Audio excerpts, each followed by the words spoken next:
श्री शिवाय नमस्तुभ्याम। आज धमतरी छत्तीसगढ़ की चौथे दिन की कथा में गुरुजी ने कथा की शुरुआत कुछ इस अनुसार की। गुरुजी ने कहा कि बिना विश्वास के परमात्मा की प्राप्ति संभव नहीं है।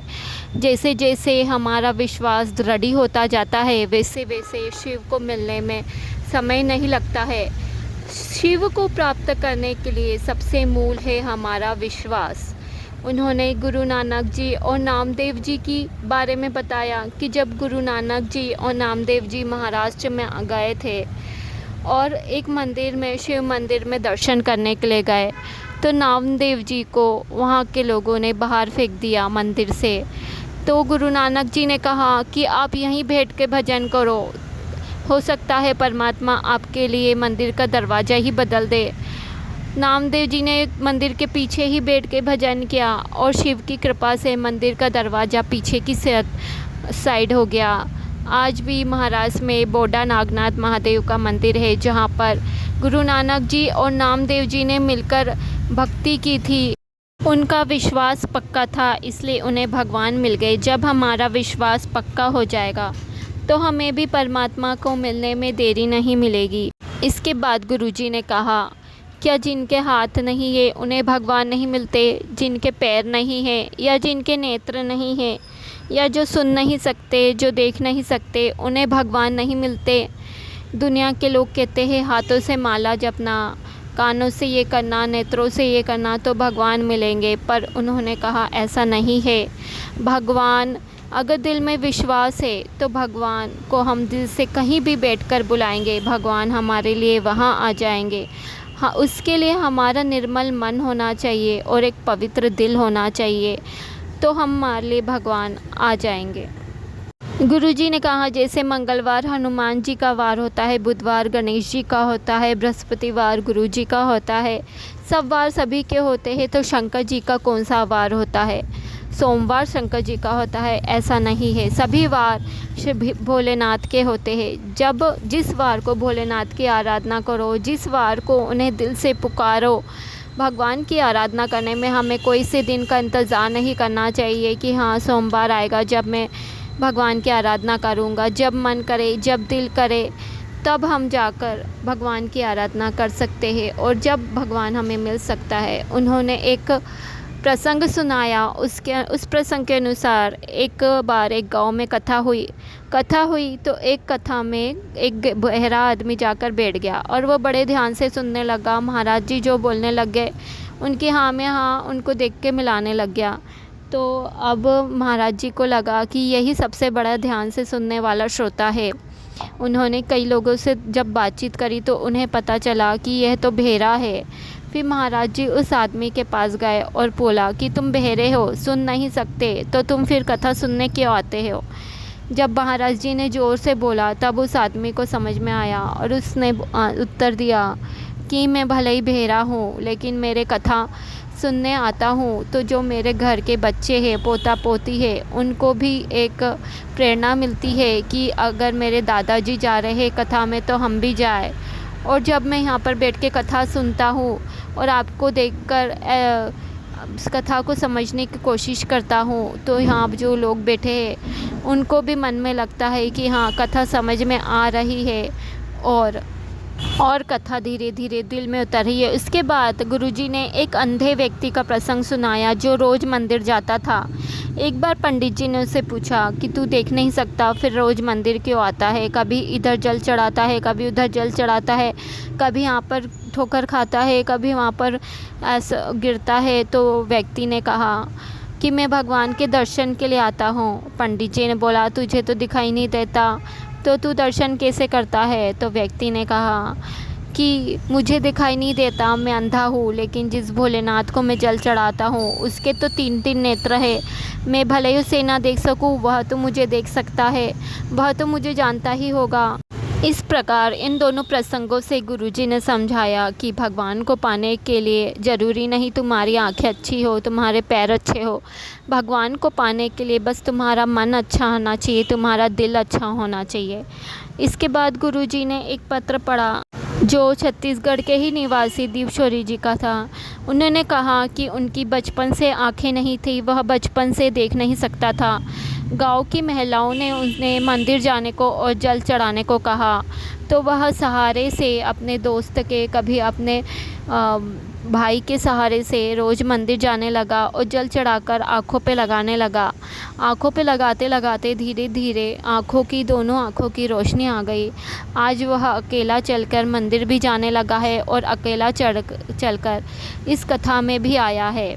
इस पर गुरुजी ने कहा कि जब हम जल चढ़ाते हैं तो भोलेनाथ हमारा हाथ जरूर पकड़ता है। अगर हमारा शिव को पाने के लिए हमारी बाकी की कोई इंद्रियों की आवश्यकता नहीं है, हाथ पैर, लेकिन हमारी एक इंद्रिय की आवश्यकता है, वह है हमारा निर्मल मन। इसके बाद उन्होंने कहा, भले हमें हमारे धर्म में रूखी सूखी मिले, पर अपने धर्म की खाना चाहिए। झूठन खाने के लिए दूसरों के धर्म में नहीं जाना चाहिए। हमें अपने शिव पे, अपनी भक्ति पे इतना विश्वास करना चाहिए कि भगवान को हमारी ओर आना ही पड़े, दूसरे धर्म की ओर नहीं मुड़ना चाहिए। उन्होंने कहा, पैसों से कभी परमात्मा नहीं मिलते हैं, धन वैभव से कभी परमात्मा नहीं मिलता है। अगर ऐसा होता तो यमराज के आने पर लोग कह देते कि भैया तू हमारी पड़ोसन को ले जा, मेरे पास इतना पैसा है, मैं तुझे देता हूँ, तू पड़ोसन को ले जा। लेकिन नहीं, भगवान कभी पैसों से नहीं मिलते, इसलिए मृत्यु भी पैसों से नहीं टलती। केवल कर्म ही है जो हमारा साथ देता है, और भगवान की प्रियता धन दौलत में नहीं है, भगवान की प्रियता हमारे मन में है। इसके बाद उन्होंने एक राजा आदित्य का प्रसंग सुनाया, जो बहुत बड़ा शिव भक्त था। शिव को जल चढ़ाए बिना भोजन नहीं करता था। उसने सावन के महीने में नियम लिया कि शिव जी को 1008 लोटे दूध के चढ़ाएगा, उसके बाद ही वह भोजन करेगा। तो उसने पूरे गांव में सूचना कर दी कि हम सब मिलकर सावन सोमवार को शिव जी को लोटा भर के दूध चढ़ाएंगे।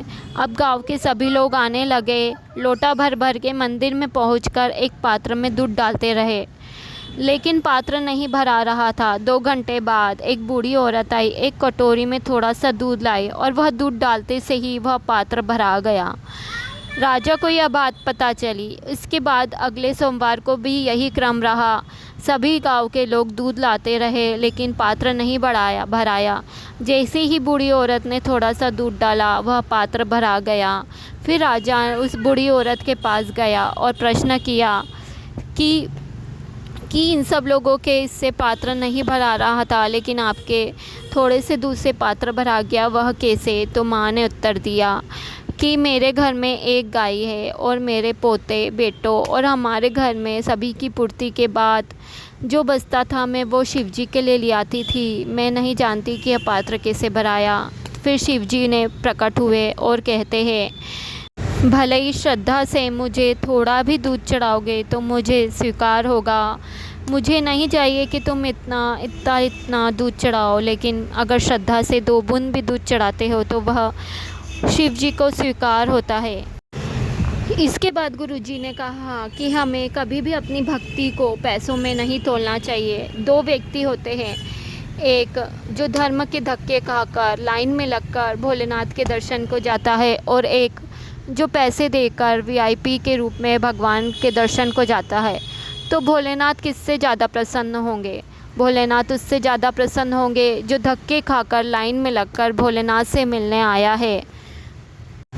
इसके बाद गुरुजी ने एक पत्र पढ़ा, एक धमतरी की महिला का, जिसकी शादी के 4 दिन बाद ही उसके पेट में दर्द हुआ।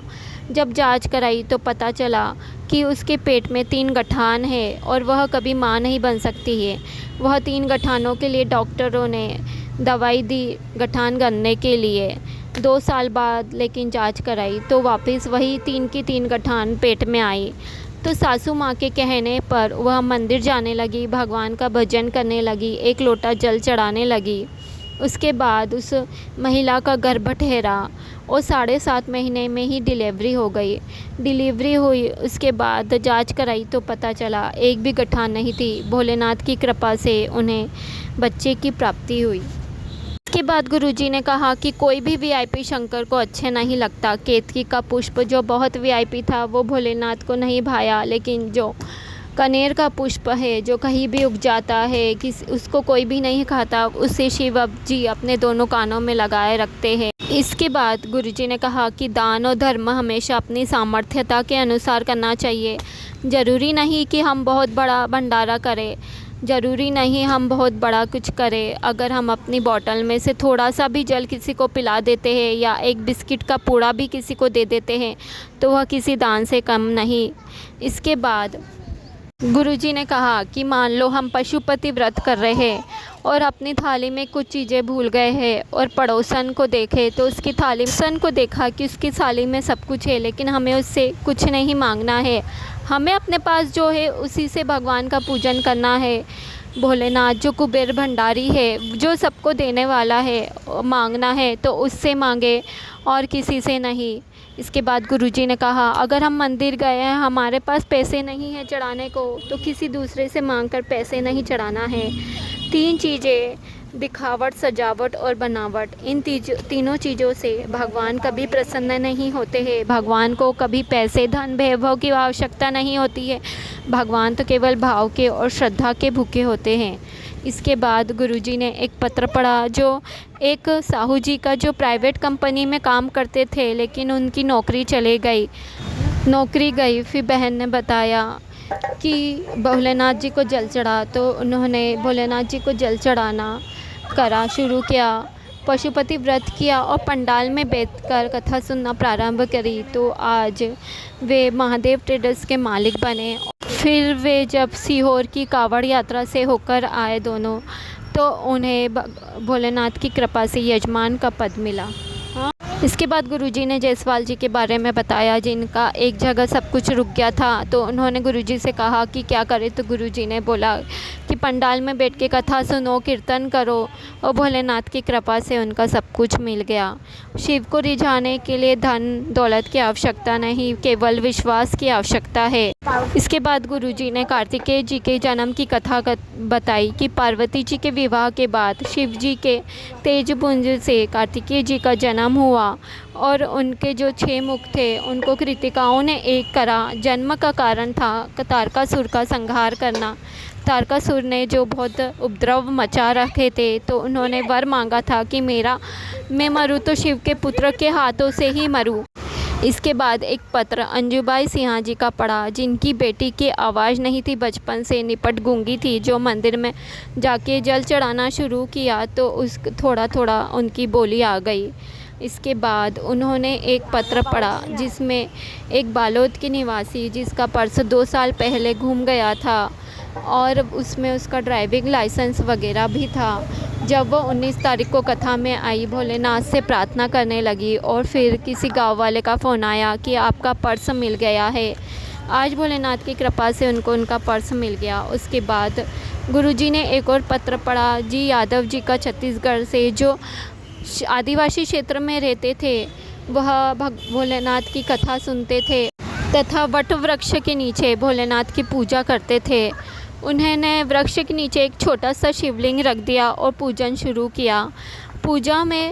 पूजा जब भी करते एक ही प्रार्थना करते कि मेरी जॉब कहीं लग जाए, और भगवान ने उनकी प्रार्थना सुन ली और उनकी कृपा से उन्हें रोजगार सहायक की नौकरी मिली।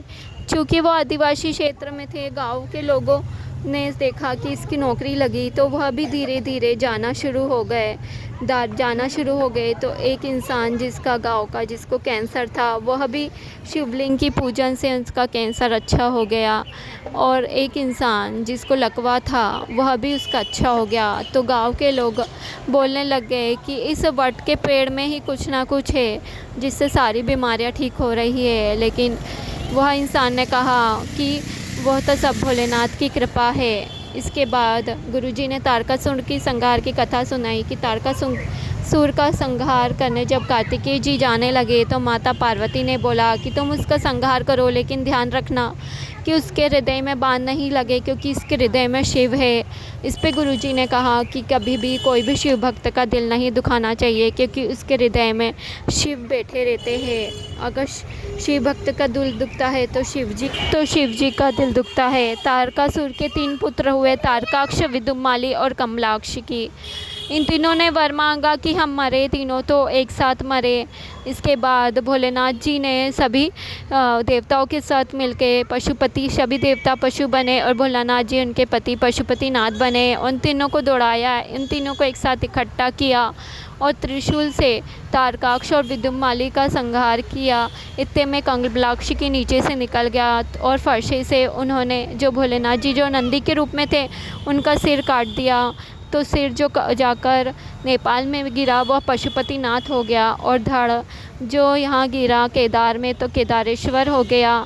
इसके बाद भोलेनाथ अपने रियल स्वरूप में आए और उन्होंने कमलाक्षी को त्रिशूल से उसका भी संहार कर दिया। इसके बाद गुरुजी ने बोला कि 3 चीज़ें होती है, पशुपति अस्त्र, पशुपति योग और पशुपति व्रत। पशुपति अस्त्र पाना हम लोगों के लिए संभव नहीं है और पशुपति योग भी कर पाना संभव नहीं है, इसलिए हम लोगों के लिए है पशुपति व्रत। पशुपति व्रत के उन्होंने नियम बताए कि सुबह जाए, एक मंदिर में होता है ये व्रत, 5 सोमवार का होता है। सुबह जाना है, पूजा की थाली लेके जाना है, भोलेनाथ जी का अभिषेक वगैरह करना है। उसके बाद शाम को वही पूजा की थाली ले जानी है जिसमें 5 दिए और 1 दिया एक घर पे लगाने के लिए, से 6 दिए ले जाने हैं और प्रसाद के 3 हिस्से करने हैं। वहाँ पर शिव जी को भोग लगाना है, घर आना है, 5 दिए वहाँ लगाना है, एक घर की तरफ मुख करके एक घर की ओर लगाना है और आकर सबसे पहले प्रसाद का हिस्सा खाना है और उसके बाद अपना व्रत खोलना है। इस पशुपति व्रत में 5 व्रत होते हैं। आखिरी के 5वें व्रत में 108 कुछ भी चढ़ाना है और एक नारियल भेंट करना है, उस पे 11-21 जितने रुपए रख के भेंट करना है। इस पशुपति व्रत को करने से हमारी सारी मनोकामनाएं पूर्ण होती है। तो यह था आज की कथा का सार। अगर आपको अच्छा लगा हो तो इसको शेयर कीजिएगा, मेरे चैनल को सब्सक्राइब कीजिएगा। Thank you.